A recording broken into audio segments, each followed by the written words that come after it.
मु सौभागिनी Vishwal SPM college रे पाठ पढ़े। मु 600 रु 555 मार्क रखी सहित मु कॉमर्स एकेडमी में पाठ पढ़ुली। बहुत खुशी अच्छी मुझे रिजल्ट शुणिली मु बहुत खुशी होती आम घर लोक बहुत खुशी होते।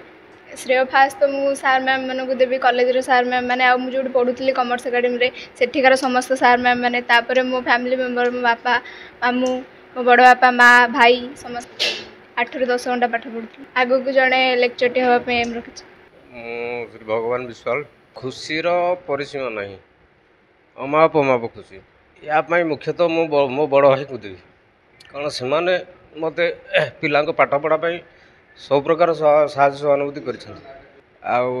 भी मत छाड़ी पिला नहीं भल मनीष कर जहाँ अर्थ दरकार हम मुझे करी कमर्स एकाडेमी मुझे छाड़ी पिला मोर तीन टा पिला पाठ पढ़ी किंतु ये तार रेकर्ड सब प्रकार रेकर्ड सृष्टि कर तार एम जहाँ थी सी कर हाँ हाँ आगू नापी चेष्टा करी। मु Ratan Kumar Acharya commerce academy coaching centre Jagatsinghpur मु तार डायरेक्टर अच्छी। ये जो झीटी सौभागिनी विश्वाल मो पाखे छिड़ाई सी आज मो छाती की कुंडेमोट कर कमर्स एकेडमी कोचिंग सेंटर रो गौरव को आकाश मार्ग रे नहीं पहुँचाई सारा जिला कौन कॉलेज कौन जिला कौन सारा राज्य रे नहीं पहुँचाई राज्य रे 20 नंबर स्थान रे रही जिले में टपर होती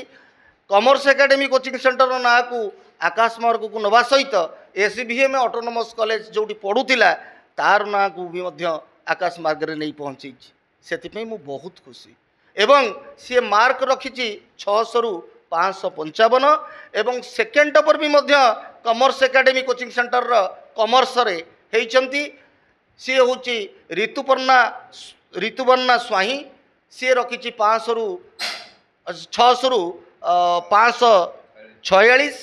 सी जगतसिंहपुर जिलार सेकेंड टपर होती आउ 125 पिलारू 125 पिला मो पाखे पढ़ुले तादिहरु